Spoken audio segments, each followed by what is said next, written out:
Hey guys, welcome back to another episode of the KC Sports Authority. This is week 2 of our sports betting show. Last week was the inaugural show where we broke down a couple sports betting tips, how to bet, what tips to take into the betting field, and then we jumped into the college football week 1 season, gave you a bunch of bets. So in tonight's episode, we are going to do some similar things. First, we will recap our bets from last week so you guys can see how we did. Then we'll line up, of course, our college football pick'em games for this second, or I guess third week of college football, if you count week 0, but second week of college football. And then we'll jump into the second half of the show doing the NFL bets from futures to week 1 slate. And of course, we'll talk a little bit of Chiefs bets. But first, just as a reminder, you can find the podcast over on Spotify and on YouTube.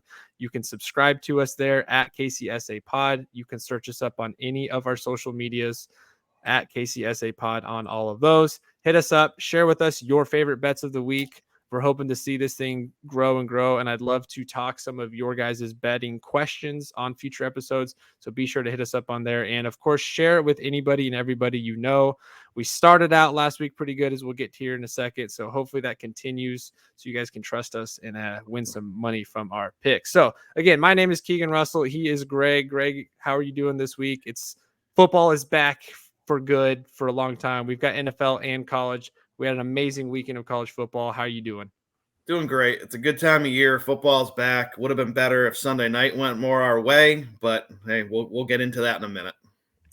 Yep. So let's just jump straight into it. College football pick'em games, week 1 recap. If you guys listened last week, we gave out a couple games, and I'm going to put that on the screen here because we did, in fact, go 2-1, which is not bad for our first show. We didn't throw a whole lot of bets out there for week 1, but these were the 3 games that we put out, and we did talk a couple other ones, but these were the 3 that we put our stamps of approval on.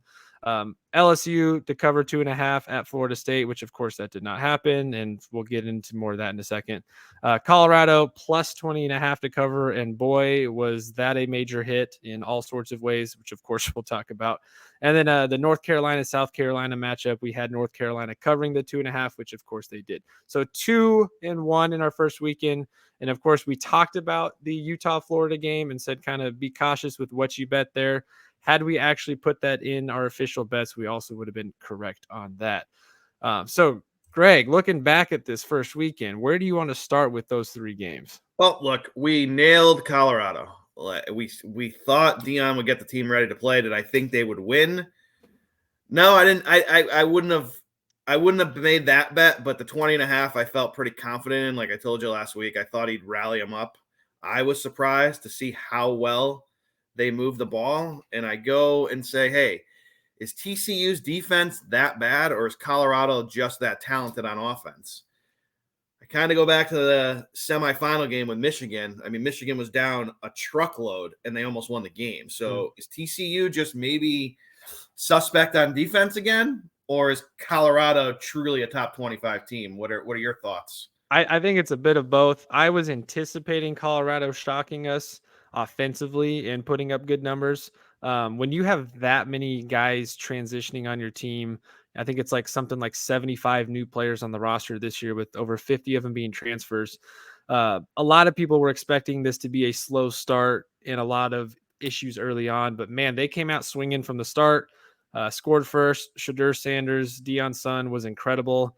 If you guys haven't yet, you should go throw a bet on him for the Heisman just from that first game. I got him at, I think, I think I sent it to you at plus 10,000 or something.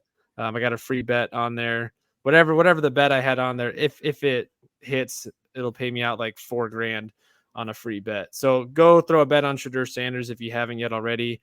Sets Colorado record for passing yards in his first game with the program. I think this was a game everyone did question because you didn't know if the transition up a level was going to negatively impact guys like Sanders, and his brother Travis Hunter.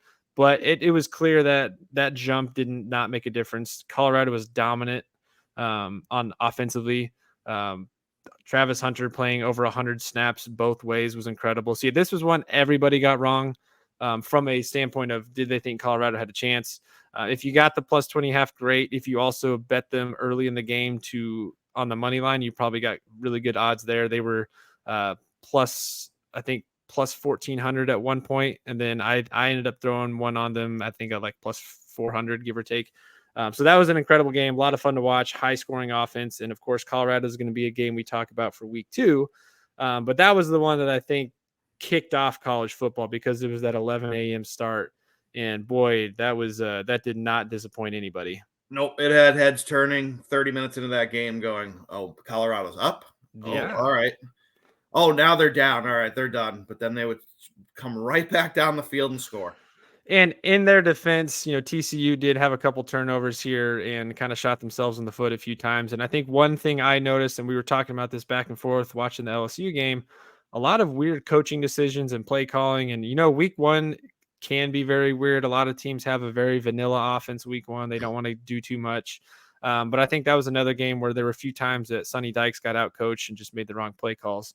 But yeah, that was a fun game. And I think that set up Colorado for a big time season. Not that they're going to be, I don't think they're a college football playoff team, but if you want to throw some money at them, it's not a bad idea to find some value on some additional futures picks on Colorado, whether it's Pac-12 championship or Shedeur Sanders on the Heisman or even Travis Hunter on the Heisman. He might get a couple looks just because if he's able to go two ways and produce all season, it's not likely he's going to win, but there might be some good value there. Look, I'll say this. If you're going to take Colorado in any future bet, do it now, because if they repeat that performance this week, the value's completely. The value's already down, but the value's gone after this week if they do it again. Couldn't agree more. But the coaching's a good segue, Keegan. I'll go right, if you don't mind, to LSU. Yeah, go for it. Because of that, Brian Kelly is just completely lost in these opening games. Again, he just lost. They drive down the field in a big game, take the 3 points. They do it again, and they try to run some gimmicky play with the quarterback option and get absolutely stopped. The one thing Florida State does really well is tackle in between the tackles. You run up the middle, you're not going anywhere on this defense. They plug the middle up. They didn't give up an inch on the goal line. 17-14 at halftime, LSU. So I know this sounds stupid, but I still think we bet the team that should have won. Now, you watch that game in that first half. They should have went in with a minimum 9-point lead, and that's a completely different second half game plan. They go in at halftime. Florida State makes adjustments. LSU does nothing. Florida State comes out, kicks them right in the teeth, and exposes every matchup that they saw in film from that first half where they had the advantage. Yep. LSU did nothing to respond. That second half, it wasn't even close. There was nothing. Daniels looked rough. He had some bad judgment. He had a couple plays, good chunk yards, but overall, wow, that game was that was brutal for LSU fans, for LSU futures bets. That's a big one to take a loss at the beginning of the year for your college football playoff hopes, and even for Daniels with his Heisman hopes. That was a rough one for them for sure. They're going to have to bounce back and run the table now. But for Florida State, that might prop them up. Well, look, some clown put him as number one. I saw he took a big beating on Twitter. They're not number one in the country. All right. They might be a nice little top 15 team, but LSU completely was not prepared for that game. Yeah. Memo to Brian Kelly. They are not paying you to go to the SEC championship and lose by 4 scores. You're there to win conference championships and national championships, not come out and lose to an ACC team by 21 points. That's not why they're paying you. If you're going to do that, go back to Notre Dame. They'll be happy to go 10-2 every year. NBC will high five you. Yep. And then we'll go over to the other ACC SEC matchup was the battle of the Carolinas, North Carolina, South Carolina. Not a bad game to watch early on. North Carolina ended up jumping out to a bigger lead in the second half, but again, North Carolina covered that game. Drake May looked pretty solid. I think South Carolina actually looked pretty decent for most of that game, but again, went 2-1 for week 1. Pretty happy with that. There were a couple other games that I looked at, and I'm going to be honest, every other game outside of that I bet I was way wrong on. Texas Tech to cover the spread, loses to Wyoming. Yeah, that was a tough one. But we nailed UNC. Just to recap that one, we basically said exactly what happened, that UNC would just outscore them in the end, and that's exactly what happened. Yep, that offense is going to be one to to wrestle with all year, and Drake May is going to put up numbers. And there was one I did find a nice little prop bet that, of course, it did not hit on. It was Drake May over 40 rushing yards, and second half he didn't really do anything outside of that because they were already up enough. He didn't have to. But yeah, 2-1 for week 1. Pretty impressed with that. That brings us now into week 2 of college football pick'em games, and we've got 5 games for you. We may throw a couple other ones out there. Let's actually start with Nebraska and Colorado because that's the one that's getting all the hype across the country. You know, Colorado coming in was expected to win 2-3 games this year, and of course they have that monster matchup with TCU, and now the tides have turned dramatically overnight. They're now ranked 22nd in the country, and we were joking about this offline. Is that a legit 22, or is that, hey, we're scared to tell Dion that they're not a top 25 team and have to hear the end of him? Oh, you don't believe? You don't believe? Apparently everyone believes now. And if you don't believe, then you better start believing because that was an impressive win. But they get to host Nebraska, who had a very disappointing opening week 1 loss, which I was not shocked about. I know Matt Rule is, everyone's excited about what he can bring to the table. But another team that they just don't have enough yet. But Colorado opens up, I believe, as a three-point favorite at home. I know it's shifted a little bit. They opened at 2.5. 2.5. Kind of what we talked about last week. This was one I bet early because I forecasted this number was going to move. I think it's going to close at 3.5 or 4 by the time we're all said and done. Here's how I see this. Nebraska did what they do best last week, found a way to lose to Minnesota on the road. Colorado is impressive, and I love that they're taking it seriously. These are all transfers. They're not bleeding Colorado yet. They're all transfers, and they're taking this rivalry, game 2, seriously, where they're not even wearing red this week. It's not allowed. I think they're going to kick them right in the teeth. So I lay the 2.5. I'll lay the 3. I'd lay the 4. After what I saw with that offense, both ways, Nebraska at Minnesota can't move the ball. Minnesota's a good defense, but Nebraska's offense looked pretty vanilla, pretty one-dimensional, weren't very good. I don't see him stopping Colorado. I just don't see. I don't see how Colorado doesn't put up a minimum of 28 to 35 points again this week. And I don't think Nebraska's going to score that because Colorado's defense wasn't bad. I mean, look, they gave up 42 points, but TCU's offense is one of the top ones in the country, and it was a road game. I mean, look, I thought Colorado's defense had speed and size. What did you think? I think they'll stop Nebraska. I think they show that their talent is certainly there. Obviously, I think almost any level, NFL or college football, I don't think you see tremendous defense all the time to start the season. I think defense is one that kind of slowly builds in, mostly because as you're working up to the season, there's only so much tackling you can do in practice. There's only so much hitting they let you guys do before the season starts to protect you. So you don't really get that full experience until you hit that field game 1. So I think once you get through week 2, week 3, you see those defenses take up a notch. But Colorado showed that they have the athletes at least to put up. I mean, their outside corners had a pretty effective day. I think that pick that Shiloh had where he just read, it was man coverage and he was on the other receiver, but he read the quarterback perfectly, jumped it, picked it off right there on the goal line. I think they're going to hang with just about anybody this year from an offensive standpoint. I think that defense is decent enough to get going, but this is Colorado's first home game of the season, first home game with Coach Prime. The boosters, the alumni, the fan base is super pumped. They've donated over $28 million to athletics in the last couple of weeks. They are fired up for this game. I don't see how Colorado does anything but blow out Nebraska here. Maybe Nebraska keeps it interesting late because Colorado's excitement starts to wear down if they jump out to it hugely. But to me, this is a no-brainer, Colorado to cover. And if it's not that much, it's not a better value, but if you're worried about the cover, just pick Colorado on the money line. Because I don't see Nebraska putting up enough of a fight offensively. They struggled. It's the first sellout in 2 decades. I mean, Cordell Stewart was there the last time anyone cared about Colorado. So I love it. I think they win this game. And I'll tell everyone, since we're kind of teaching too, this is normally a game where you look at it and go, oh, wait a sec, that doesn't make sense. Colorado just upset TCU. Nebraska lost. Something's funny here. And normally I would say you're right. That's why you bet the other side. On this one, I think Vegas is being a little too cautious, and I like Colorado by a score. Yeah, it almost kind of feels like, I wouldn't say a trap game, but like they're baiting you to take Nebraska because 100%. The lines are so close. They are. And normally they're right. I'd say they probably bait you in 60% of the time. I think this is going to fall in that 40% where you're going to wind up taking that square side, if you will, and you're going to get a winner.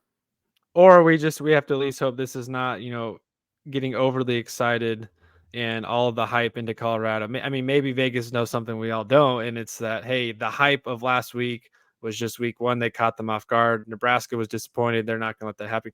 I don't know. But I still feel pretty good with Colorado this one. Let's go to another Midwest matchup, another sweet rivalry that happens every year. That is Iowa at Iowa State. This is a wonky series every single year. It does not matter who the better team is. This is just an odd one. I know you've got a lot of thoughts on this game. No, my comment to you was going to be, who are the Iowa State kids betting on? Maybe we should follow that. Look, Iowa State's got a world of trouble out there with their athletes betting on their teams and betting on other teams. Iowa looks like they have a top defense yet again. So I think they'll do enough to win the game and probably cover the 4. So in this one, I would lay the 4 with Iowa because I just don't think this is a typical Iowa State team. This is a down year. I know that going there can be tricky to play Iowa State on the road, but I like Iowa. That defense should do enough to eke this game out, win it something like 17-10.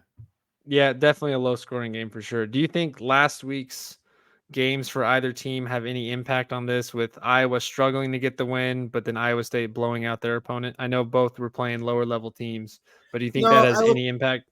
I look at it this way. A lot of times when you play these lower level teams and you got your rival on the horizon, you can come out a little stale, and then you got to, just grind out that win. So I think Iowa's looking ahead to this game. Yeah, I think that's right too. Especially when you play those smaller teams week one, those teams have nothing to lose. This is a chance for them to make money for their program. They're getting paid to be there. They've got nothing to lose. Why not give it everything you have?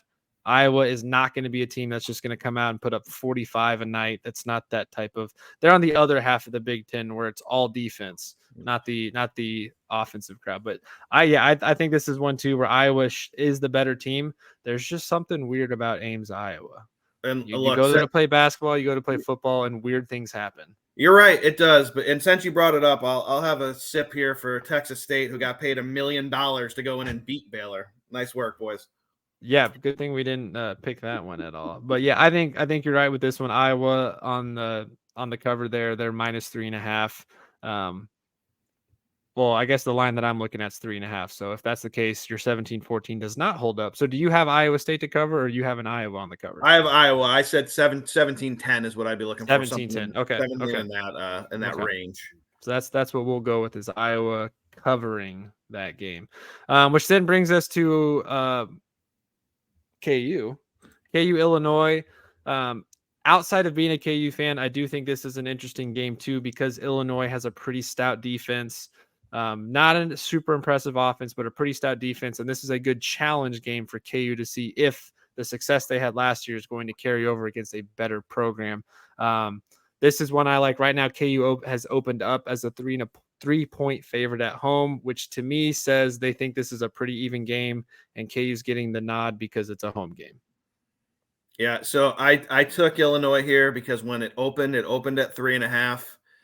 I think this game is going to be extremely tight, and I feel comfortable taking the points here rather than laying them. And I with the defense, like you said, I like Illinois here to cover the 3.5. I can completely see either team winning this game by a field goal. I think it'll be a competitive, entertaining game on Friday night.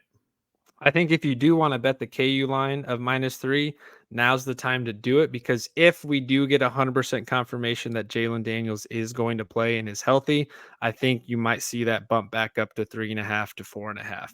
I do think he does give him about a 1 to 2 point swing just off the potential. Now that we don't know for sure what's going to happen on the field, if he's actually healthy enough for it, but I do think from a betting aspect, if you want to take KU to cover, do it now, because that line might bump up within the next 24 to 48 hours. And personally, I have KU to cover on this one. So when we post this later, I'm going to do it differently this week.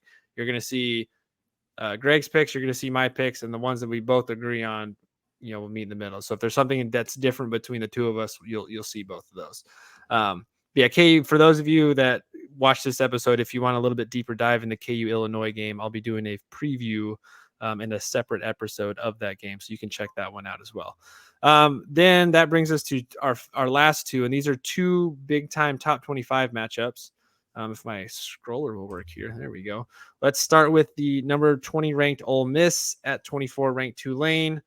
Tulane, one of those teams that has hung around the last couple of years and has been an interesting team on the outside looking into the college football playoff, but they've also been impressive in a few wins here and there to kind of raise their level up. But I think this is an interesting one to take a look at. Yeah, look, this one's pretty simple for me. I'm taking the points with Tulane till they show me they're going to get blown out by one of these teams. They have been on such a roll with playing competitive games in these big spots. Until they lose, I'm not going to bet against them. And if you want a reference point, go watch them in the bowl game. I mean, they look dead to rights, and then all of a sudden they won.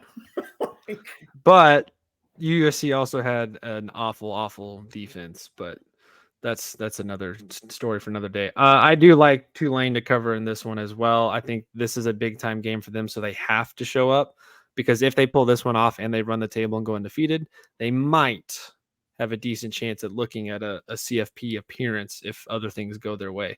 But Ole Miss isn't going to give them anything. They're going to come out and play really hard. And I mean, they had a monster win last week. But I do like Tulane to cover here. Big time matchup on the road for Ole Miss. This is a big time game for Tulane. I think Tulane has a little bit more energy on their side, because this means a lot to them. Yeah, not that it doesn't for Ole Miss, but they have to win this one one to get to that next stage. Right now Tulane plus 7.5. So as long as within a touchdown, we're golden there. And then the last one, which is a big time top 25 matchup, is number 11 Texas on the road at number 4 Alabama. Both teams looked pretty solid their week one. Obviously didn't have much trouble with what they had to do there. But you start off week 2 with a monster matchup, two high-power programs, high-power offenses in a nice little old Nick Saban, Steve Sarkisian matchup here. What's your thoughts on this game? I think history is going to repeat itself here, and it's going to be a very competitive, very close game. I don't think Alabama is as good as everyone thinks they are. I don't think they're just going to come out and punch Texas in the nose. I think Texas will play them tough, just like they did last year. Do I think they win? I give them a puncher's chance for sure, but I think they cover 7.5. So I'm going to take the points with Texas here. If you can find 7.5, I think you should take it. Right now on FanDuel, it's even at 7. Texas plus 7.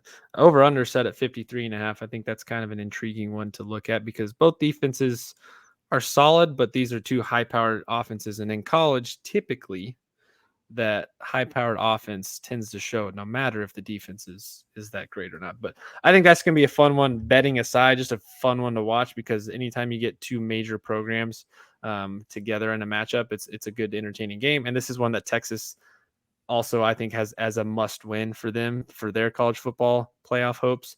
Even if they run the table after this, that's a big time loss to where the voters might go, well, they've already shown what they could do against a top 4 team and they lost, so maybe we don't need to put them in there. Like, I don't know what it's going to be at when everybody listens, but right now, if you hop over to DraftKings, it's 7.5. 7.5 on DraftKings, 7 on FanDuel. So if you can, I would probably take that on DraftKings, get that extra half point coverage there. Okay, so that's college football week 2 bets.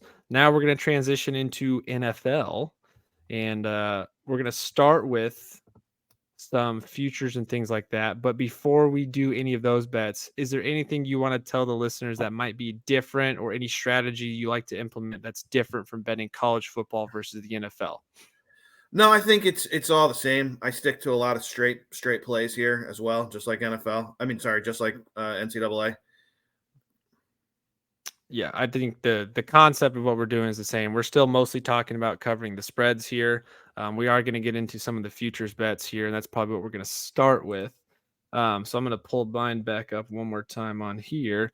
So NFL Futures Awards. Futures, we're talking MVP. We're talking all the offense, defensive awards, and we're going to do conference champs and Super Bowl champs. So let's pull back up the season awards. And what I'm looking at right now is FanDuel. MVP right now, the leader is Patrick Mahomes at plus 600 to repeat. Again, we talked about this in last week's episode. It is hard to repeat in just about anything. But as you're going through the top 5 right now, Patrick Mahomes plus 600, Josh Allen plus 700, Joe Burrow plus 700, Justin Herbert plus 900, Jalen Hurts plus 1,200, and then we'll throw Aaron Rodgers in there at plus 1,600.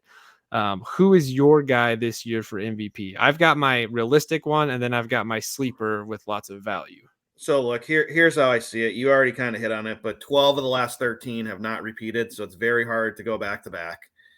So I look, we call this the MVP award, but let's call it what it is. It's the best quarterback of the year award. So the way I look at it is who hasn't got one yet that probably is going to win one eventually. So I'll take the value with Josh Allen in that one. Not a bad bet there. This is one that if you have some extra cash, I could throw out 5 or 6 bets, hoping that one. If you're okay losing a couple, right. bet quantity here because they're all pretty solid value. And if you don't do them now, you're going to see. I mean, we talked about this, I think, off air, or maybe it was another podcast I was listening to. Patrick Mahomes in the first 4 weeks of the season typically outperforms any of his projections. And if that's the case, you're going to see his odds go from plus 600 to like plus 150 or something definitely. like that. Yep. So if you really feel like Mahomes is the guy to repeat, then you do it now. But same thing could be said for these other guys. If any of them start off 4 or 5-0 and are running it neck and neck with Mahomes, you're going to see that plus 700 to plus 1,200 significantly drop. I think the realistic MVP here is Jalen Hurts. I do think he was on pace to get it last year if he didn't get hurt, even though statistically Mahomes was probably going to have the better season. I think just the narrative that you hear out there is there was a lot of love for Jalen Hurts, and having him at plus 1,200. I think the reason he's at plus 1,200 and not a little bit better odds is that health concern of he already got hurt last year. If he has to miss a game or two, does that give the edge to some of these other guys? But you look at the guys around him, Joe Burrow, he says he's going to play week 1, but maybe he starts off slow. Aaron Rodgers is getting older. You know, he's missed a game or two here and there the last couple of seasons. Lamar, who's a little bit further down. If he has a big time front of the season, he'll jump back up there, but he's also injury prone. Dak Prescott, injury prone. Justin Fields runs a lot, could be injury prone. So that kind of leads you to feel that a guy like Josh Allen or Justin Herbert could be a safer bet. But again, I like just about all these. My go-to as far as a value pick, I really like Trevor Lawrence at plus 1,600. They have a weak division, and if they come out strong and just blow that division up and jump to a 12-13 win season, and Trevor throws for 4,000 plus and 40 touchdowns, which I think is possible, he's got a really good shot at finishing as an MVP pick. I don't know if they have to get to the top seed or not in the AFC to get there, but I do like him as a sleeper value pick. Yeah, I like for a sleeper. I really like Tua if he stays upright, doesn't get hit, doesn't miss any time. That offense could be something special this year again with those receivers.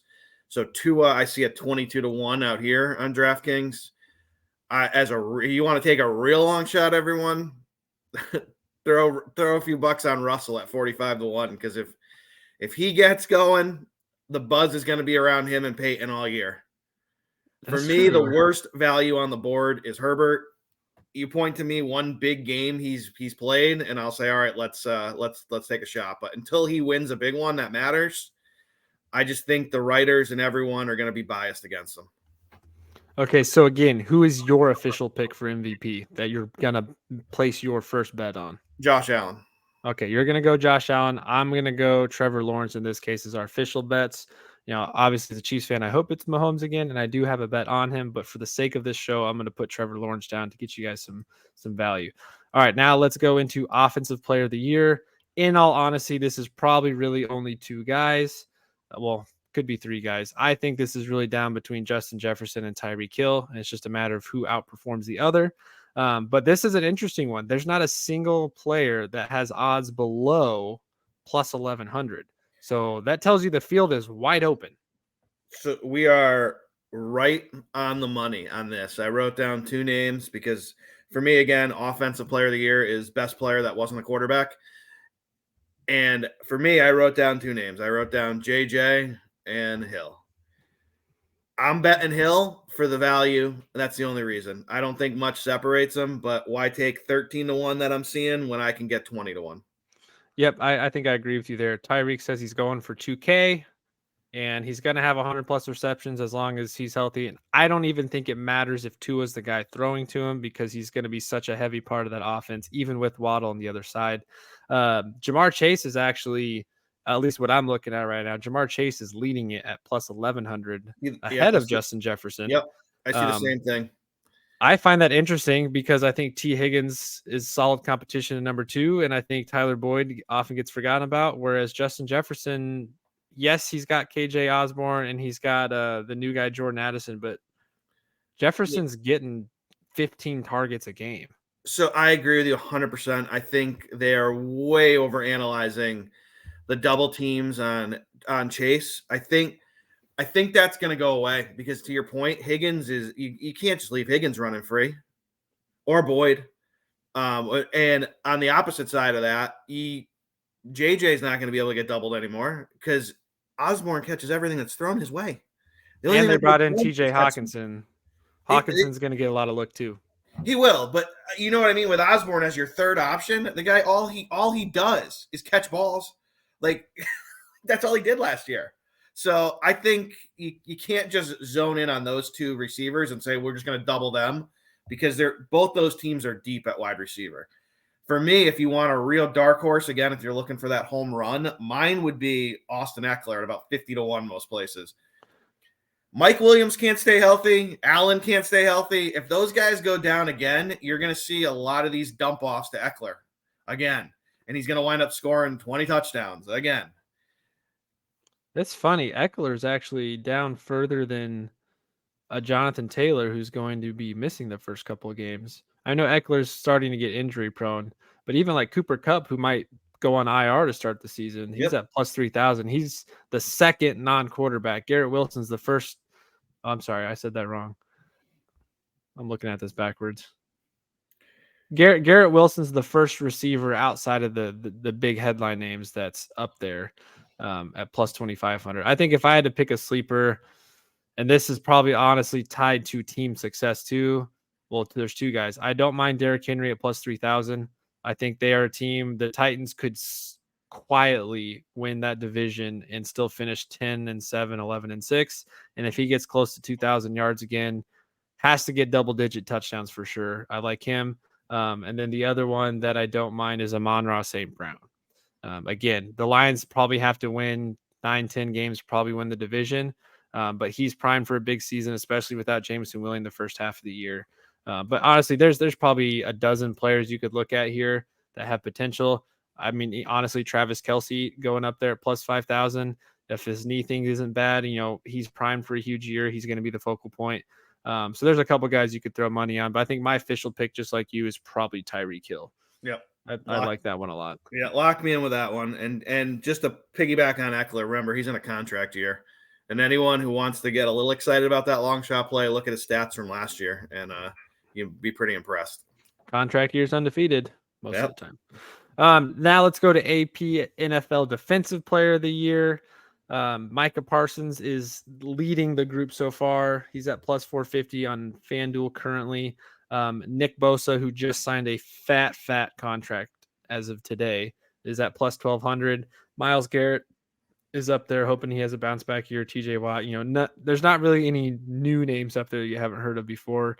I think the guy that's best positioned to win this is actually Micah Parsons. Just again, the division they play in, the way he plays, he strikes me as a guy that isn't worried about anything off the field. His goal is every single play I'm getting after the quarterback, and you're not going to stop me. So I just like the drive he has, and I think he's primed to be the one getting the most playing time. He doesn't really have much for health concerns like a Nick Bosa or a TJ Watt does. Even Aaron Donald at plus 2,000, I think kind of find that interesting because he doesn't really have much else to play for now. Who's your guy in there? Yeah, you said it.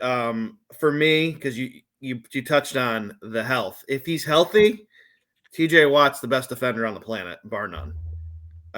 He's who I think will win it if he stays healthy. He, to me, is the best defender in the NFL.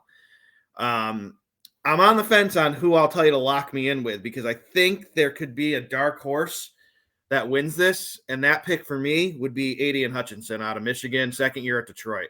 That's exactly where I was going next. Yeah, you watch these guys when they come in the first year, they show flashes, and then it all clicks in year 2. Would you be shocked if he goes out and gets double-digit sacks, a few fumble recoveries, a few INTs? Because I sure won't be. I actually like him. There's another, if you like the player prop bets, and I'll let you keep talking as to why you like him while I pull it up, but he's got a really good value to lead the league in sacks. Yeah, I think he's got a shot. I mean, he showed flashes again last year, blitzing the quarterback. He was very active, forcing fumbles. And when you see a rookie, like I said, you see a rookie do that their first year when they're still learning and still getting used to that, going from college to the NFL speed. Why not? Why can't he make that leap? And at 25-1, yeah, I'll take a shot. That'll be my pick. I'll go with him as my pick. He's also 25-1 to lead the league in sacks. And the Lions, they've steadily improved the defense in the offseason.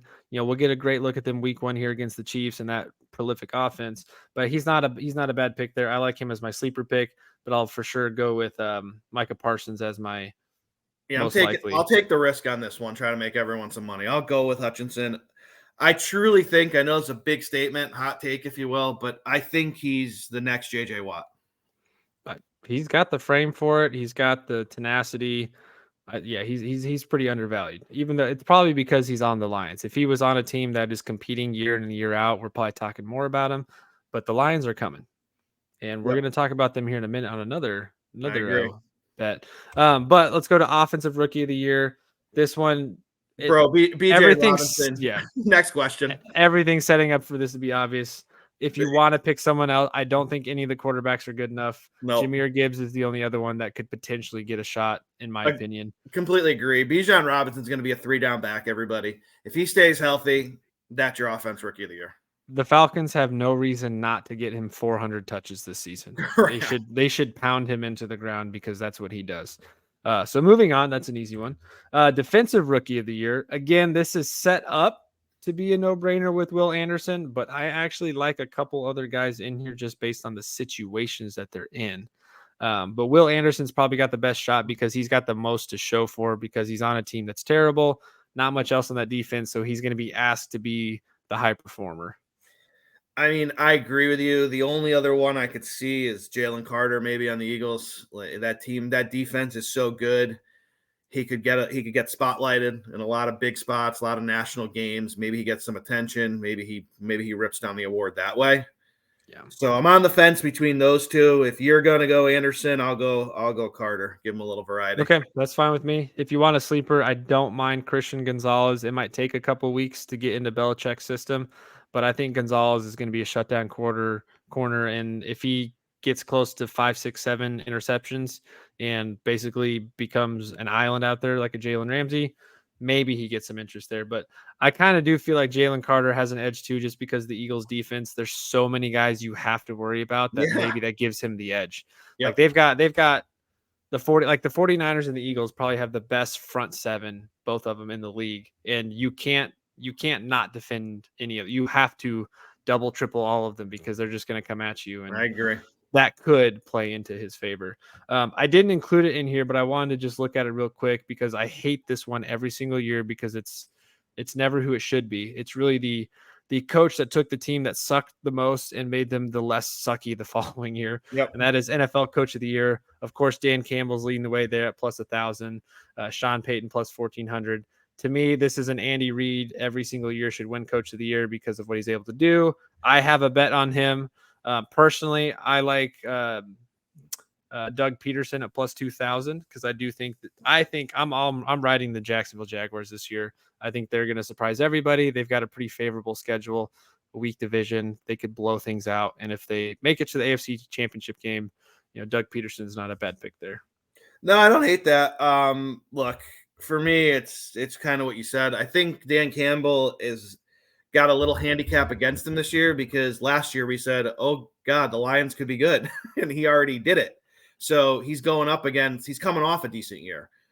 I think Sean Payton's got the best chance to win this award for the reason you just said. He could take a team that was terrible last year And God, if he gets to 8-9 or 9-8, he's winning this award. If he makes the playoffs, you don't even have to turn the TV on. He's winning this award because he's already got that cachet. He's got the name. He's going to be a story. He'll win it. If you're asking me, like you just said, Andy Reid, who I think the best coach is out there right now, God, I find it hard to not say Zach Taylor, in my opinion. I think what he's done with the Bengals is just it's unbelievable. He turned that team around in 3 years. The defense plays well. The offense is fantastic. He's got one of the best quarterbacks in the game. He's got one of the best receivers in the game. His defense is as good as it's ever been since I've been alive for Cincinnati Bengals. I think he's one of the best coaches out there. But my pick officially, Sean Payton. Yeah, it's not a bad one, especially if Russell Wilson looks remotely close to his old self. Everyone will go, oh, it's all Sean Payton. So there you Correct. go. But I don't think the Broncos are going to be good enough to combat with that. But moving on, let's now go to the NFC champs and AFC champs. Right now, of course, the Eagles and 49ers and Cowboys are all the favorites. I think it's pretty safe to pick any of those three.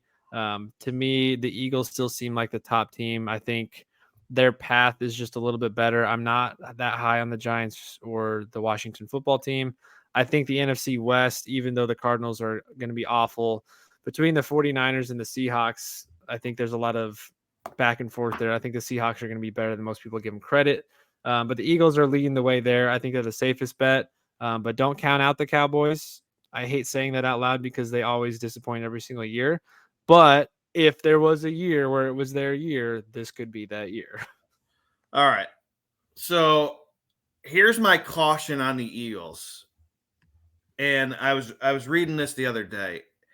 It's been like 2 decades since someone's gone back-to-back in the NFC East. So the Eagles could start this playoff run on the road. So that changes everything for me. Do I want to bet a team plus 250 who might have to do this all on the road? Probably not. I like the Niners. I don't trust the Cowboys. I'm sorry. I don't. You can tell me all you want to tell me about Dak Prescott. I don't trust him. I like Lamb. I think he's one of the top receivers in the game, and he could be wide receiver 1 this year. We're sitting here in 3 months, and you're like, Lamb, I can't believe it. Lamb's the best receiver out there. I won't be shocked. He's that good. I don't trust the rest of that team. I just don't. God, I like the Niners. I do. I think they're good. My problem again there is Purdy going to take them all the way? I don't know. For me, I'm doing it. I can't believe I'm saying this, but I'll take the value and I'll take a shot on the Lions at 11-1. That would be impressive if they do make it that far. I think the NFC is I don't know. It's a crapshoot. I mean, the Eagles and 49ers are probably the 2 best teams, but teams 3 through 8 to me are all identical. And Bro, look, if the right thing goes, any of those could upset the other. If you want value, you look at the Vikings at 20-1, and God, I mean, is it really absurd that offense could get to the Super Bowl? Not in my mind. I mean, they've been in the NFC Championship multiple times in the last several years. They just can't find a way to get out of their own way and win one. Yeah, I mean, look, they should have won against the Giants last year. I mean, I think everyone was stunned they lost that playoff game. Another one I like just as a better value pick way down, not way down there, but further down there. The Saints are plus 1,700 on FanDuel. I don't mind that one just because I think their defense is pretty solid. And not that I think the world of Derek Carr, but I think he's going to be in a better system. And once Alvin Kamara gets back and the Chris Olave blow up that is probably going to happen this year, and don't forget Michael Thomas, even if he's a shell of himself, he's probably not going to get as much attention this year because of those other guys on that team. Thomas could improve. The Saints are a gritty team, and they always play hard. So I think that'd be interesting there. But I think for me, I'm not really looking to bet the NFC off of confidence. I'm betting it off of value because, honestly, in my opinion, there's 2 other teams out there that are most likely going to win the Super Bowl, and that's the Chiefs and the Bengals, which we'll talk about in a minute here. Yeah, look, that's just my own personal opinion. It's a great point that you're giving everyone. And what I'll tell you, I'll go a step further on the Saints. I think the real safe play, and since we're not going to spend time going through every division, is I would take them plus the 105 to win the NFC South because The Falcons suck. The Panthers suck worse, and the Bucs could be one of the worst teams in the league. So I think the Saints will come out of the NFC South, take them at plus money to win that division. Yep, I think that's a safe pick there. All right, over to the AFC again. To me, this is Chiefs or Bengals. I honestly don't like the Bills here. I think they're on the downward. I think they're still going to be a good team offensively, but I think as a franchise, they've just lost too many big games in the last couple of years that I think they're worn down. But even the Ravens and the Jets have decent value there. But for me, this is a no-brainer to pick the Chiefs, even with Chris Jones being out for who knows how long, if not the whole year. Travis Kelce could start the year hurt. It's Andy Reid and Patrick Mahomes, and it doesn't matter who else he puts around him. Look at who he had playing healthy in the Super Bowl. Half the team was hurt. Mahomes was running around on a bad ankle. Eagles fans, you can cry all you want about the field. Everyone played on the same field, and Mahomes found a way to outduel you in the second half. So for me, it's a no-brainer picking the Chiefs again. All right. I'm not saying they're going to make you a lot of money. They're going to be the heavy favorite, and their value is going to get worse and worse throughout the year. I don't disagree with the Chiefs being a fantastic team. They're good. Eventually, all this stuff's going to catch up to them. I mean, I don't trust the receiving core. They don't have a top running back. I'm sorry, they don't. Jones is back on defense. I think he hasn't signed yet, right? They're still trying to work that out. So I mean, does the defense really scare you? No. Am I taking plus 330 on the Chiefs? Hell no. I'm torn between a few teams here. I love these young quarterbacks. I love Josh Allen. I love Joe Burrow. I mean, it's like trying to choose between them is very difficult for me. But I'm doing it. I know you hate them, but God, the suffering has got to be over sooner or later. So for my buddy Andy and the pain he's been through 4 decades being a season ticket holder, give me the Bills to win the AFC Championship. And if you want a value play, I'm gonna go on for a value play real quick. I would take the Ravens. If Lamar Jackson's back and he's ready to roll, that Ravens team at 11-1 could be a real good value because you're getting that value because people love the Bengals. Yeah, and their defense is going to be one of the top defenses again. J.K. Dobbins comes back. If Lamar's back healthy, they've got new offensive coordinator with Todd Monken, who said he's going to figure out how to better systemize this group with Lamar's talent. So I do like that one a lot. Yeah, look, Lamar's never had a big-time receiver, everyone. He really hasn't. He's got Odell, who I know could be he could be a shell of himself, but they got the rookie Zay Flowers, who could be something special too. And if he's something special, that's just going to open up more for Odell as well. And I can tell you one thing: Odell didn't forget how to catch the ball. Look what he did Look what he did in that Super Bowl on one leg. He still caught a touchdown. Yeah. But yeah, I like almost any of these bets from a value standpoint. I mean, you could even talk me into the Jets if all things go according to plan, but it is New York, and I think there's always some sort of drama that's going to come into play. I do like Aaron Rodgers as another sleeper for an MVP pick again because new face, new location. Oh, everything that was bad the last 2 years was all the Packers' fault. Look at me. I can still be a top guy. So I don't know. Go with what you want there. All right, let's do Super Bowl. Again, you know where I'm going with this because I'm a Chiefs fan, and I still think the Chiefs are the best team. Chiefs on FanDuel are plus 600. It's basically Chiefs, Bills, Eagles, Bengals are all neck and neck, and then the field really opens up there. I think from a value standpoint, again, the 49ers sitting there. It depends on how much you trust Brock Purdy. So if you're trying to make a big splash of cash, you're looking 49ers, Cowboys, Ravens, Jets, Chargers, Dolphins, Jaguars, and name the bunch. But give me your safe pick and then give me your long shot value. Well, I got them both right in my 2 picks. Bills and Lions are who I told you would be my Super Bowl picks, right? That's a little out there, but hey, you're going to make some money if it happens, right? Man, it feels like we're talking back in the 90s there, talking about Bills and Lions. I bet Barry Sanders wishes that was true, and he actually made one. But look, here, if that's the Super Bowl, we're going to make some money, and I'm going to say it again. I think the suffering's over. This is the year. Bills win the Super Bowl. Give me my 9-1, and we'll cash it in February. Perfect. I'm sure we'll talk about this one throughout the season as the lines move too. But before we get into our pick'em games, which we're going to have to go through fast, real quick, want to do Chiefs over under win total and a couple Chiefs bets for those of you that are Chiefs fans. If you haven't yet, I did mention this last week. We've got the Aftermath podcast that has now joined us over on YouTube. You can find them on Twitter as well at Aftermath_KC. Check out their opening Chiefs show for the regular season. CJ put a couple of bets on there that I'm going to mention here. But let's start with that. Chiefs over under 11.5 at -124. You can take the under at +102. For me, this is a no-brainer. They have not had under 12 wins in what feels like a decade now. Even with all the things going against them, Andy Reid finds a way to get it done. To me, even at -124, that seems like free money. All right. I think we got a variable in this now, which makes me a little nervous. Now, two. We got the best defender not signed, and we got Travis Kelce now with a knee issue.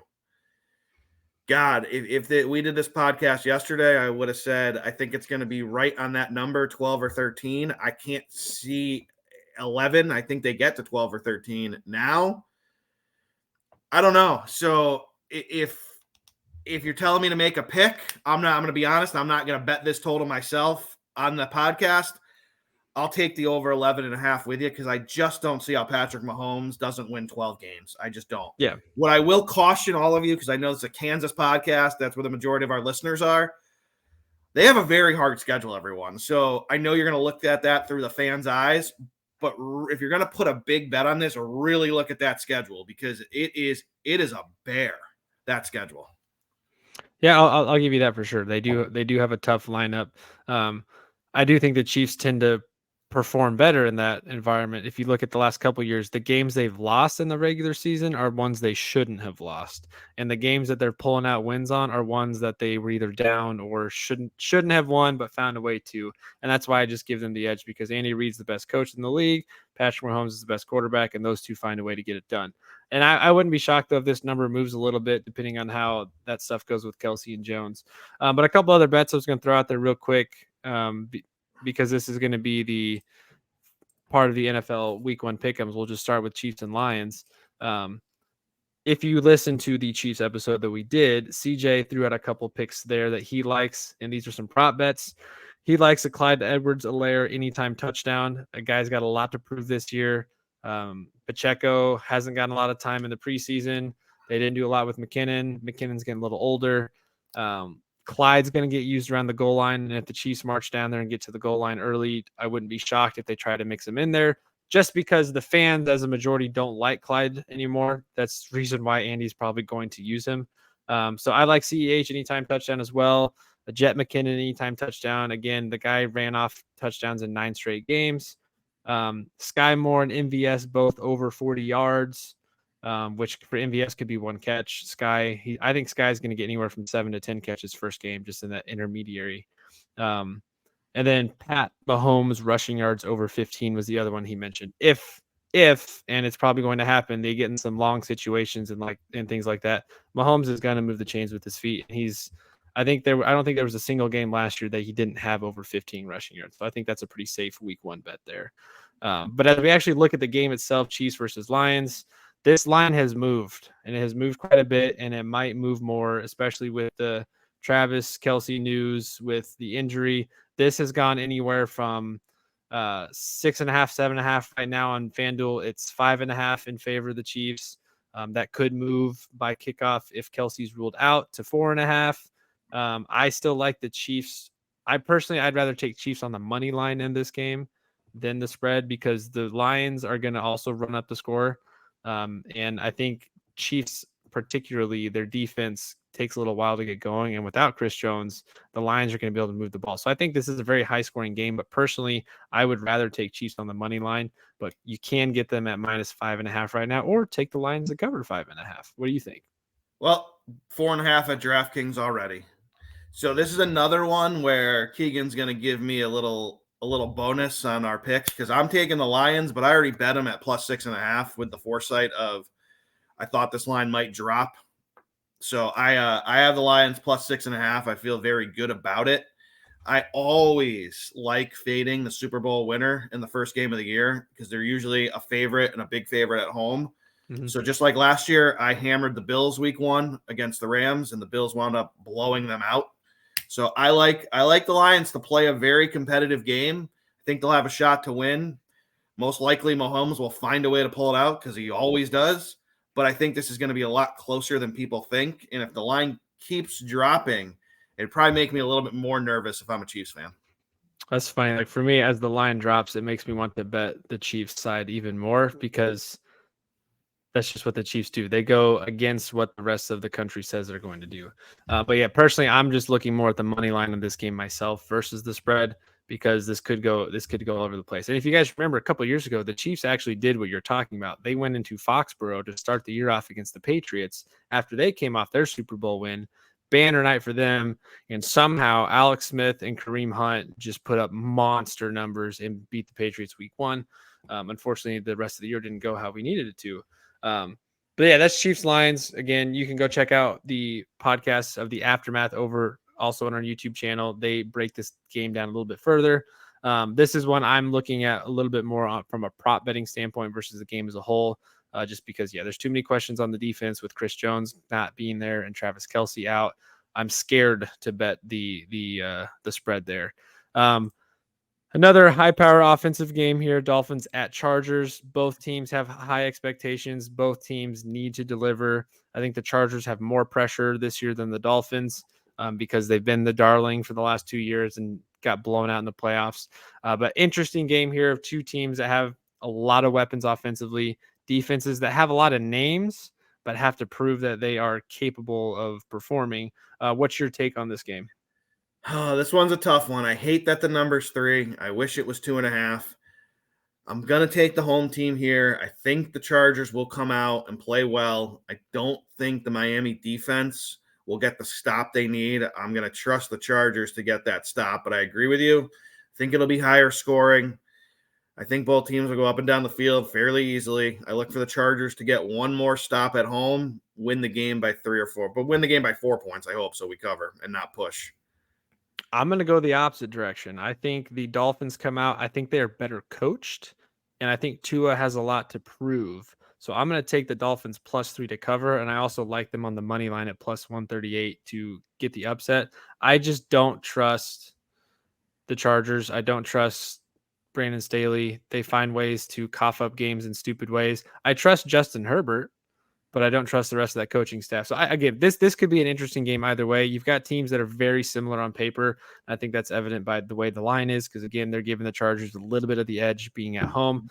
But if you guys have watched any Chargers game, there's no fans out there. That's not a home, and that's not your typical home environment. Anytime most high-powered teams go out there, the away team has more fans. So I just don't like the atmosphere either. I don't think that's going to factor in like the home field advantage. So for me, this is a week 1 Dolphins upset. Moving along to the Super Bowl losers, the Philadelphia Eagles. They have an interesting opening matchup against the Patriots.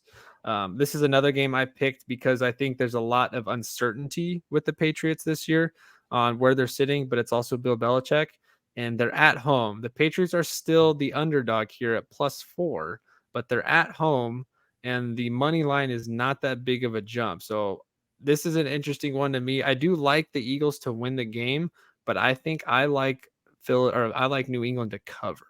I think that defense is way better than they get credit for. And if the offense may not put up the numbers, but if the defense does their part, they could win this thing 21-17. They could keep it interesting. I agree with you. I look at this game and I think a lot of people are going to say 2 things. Well, that's a low number for the Eagles, so it just should be a home run. Or they're going to jump over to that -190, -200, depending what site you're looking at, and no way the Eagles lose and bet the money line. And I think everyone's going to be scratching their head at 7:30 going, how are the Patriots up by 4? And then we'll see if the Eagles can score that late touchdown to win by 3. I like the Patriots to cover. We'll see who wins the game, but I agree with you. I think they cover this spread.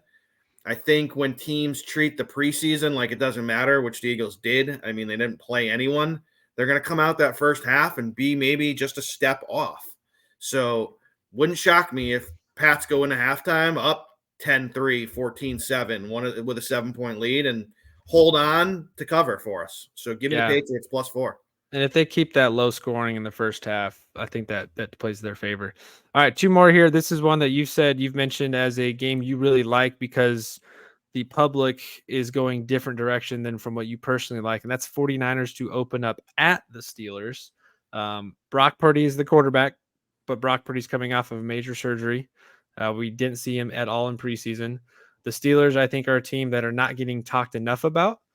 Mike Tomlin's been one of the most consistent coaches for the last almost 20 years.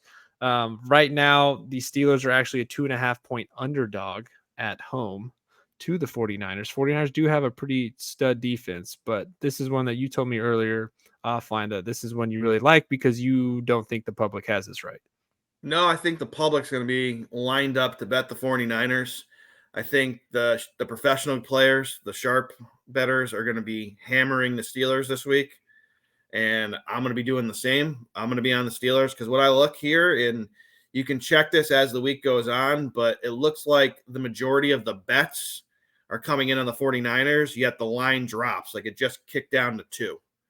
So when I see that the majority is coming in on one team, but Vegas is moving the line the other way, that tells me the wise guys are lined up and they're betting the Steelers, and I'm going to follow on this one. Give me the Steelers at home plus 2.5.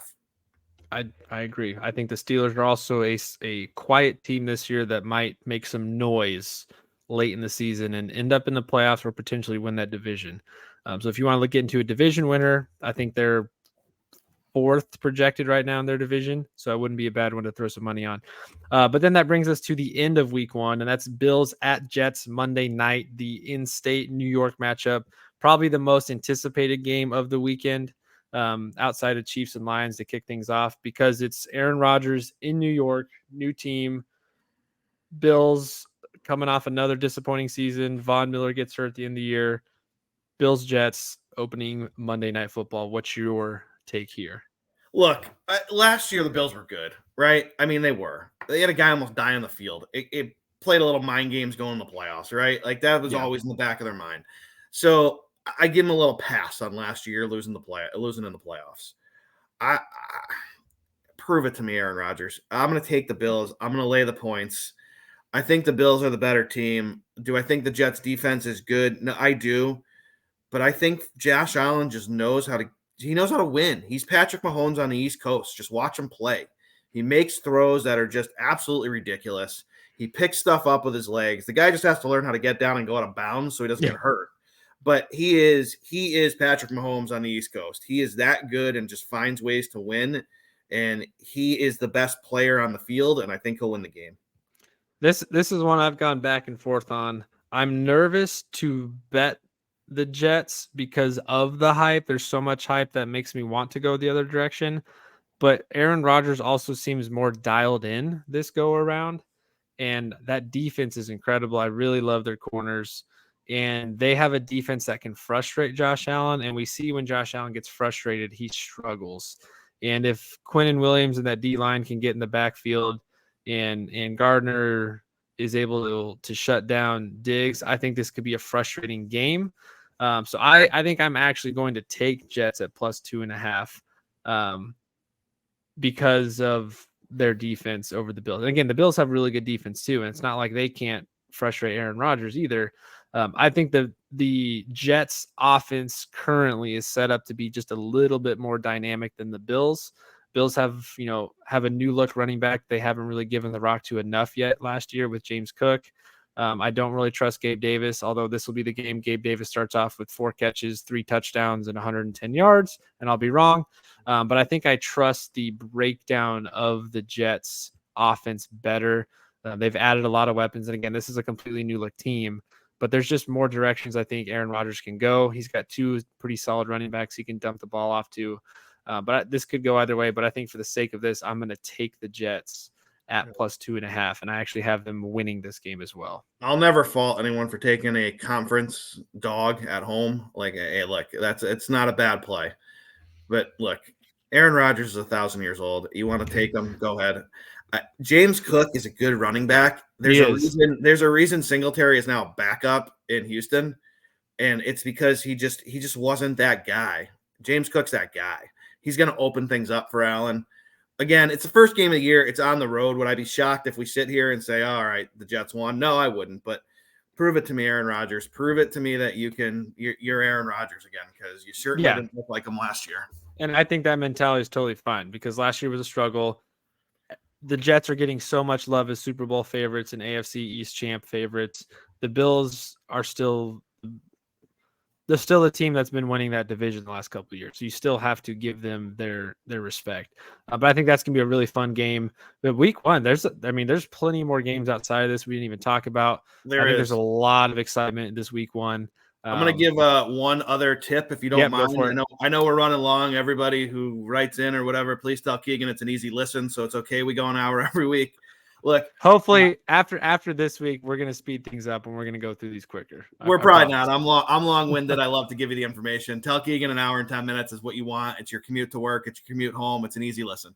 Look, here's what I'm going to tell you every week. For anyone out there playing Survivor, especially these huge pools and tournaments at DraftKings, if you're in the Survivor tournament, my Survivor pick for this week is the Ravens. I know that's going to be the number one pick out there, but God, if they lose to Houston at home, I would be absolutely shocked. So why not just take Baltimore, move on to week 2 and reassess? The one I will caution you on, which I think a lot of people are going to play as well, is the Commanders. Don't do it to yourself. I would not be shocked if we were sitting here going, God, I can't believe the Cardinals are 1-0. It's week 1. They're still the Commanders. I mean, it's still Sam Howell. Let's see what he's got. I would take the Ravens to move on in your Survivor pools. That's an interesting one. I've seen a lot of talk on Twitter already of pairing up the Commanders beating the Cardinals, and then it was the Seahawks at the Rams, and it's like I think when you parlay that together, it's like minus 105 or something, and everyone's talking about that's a really strong play. But the Rams without Cooper Kupp for sure, but if Cooper Kupp plays, even if he doesn't play much, he's a decoy. But yeah, a lot of exciting games. I mean, Cowboys Giants, another interesting one there. Inter division game to start the year. Raiders Broncos. From a betting standpoint, I want nothing to do with that game. I just want to watch both teams struggle. But the Broncos are a 4-point favorite at home, and I think the Raiders are going to be awful this year. Colts Jaguars, another inter-division game to start the year off. Colts don't have Jonathan Taylor. They've got a rookie quarterback. I don't think that line is big enough for Jacksonville at minus 4.5. Maybe that's just Vegas saying they don't trust Jacksonville, but another interesting game there. But yeah, a lot of excitement, guys. Again, I know this one was long-winded. I will get better at that.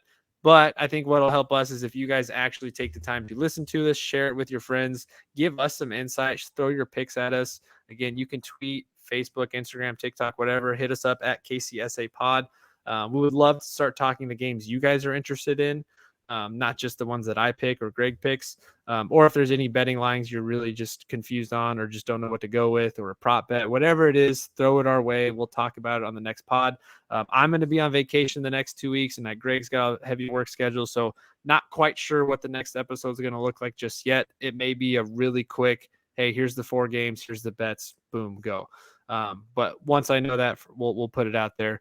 But again, for Chiefs fans, you can go check out our YouTube page and find the Chiefs season opener game breakdown from the Aftermath guys. It was a great episode if you haven't listened to it already.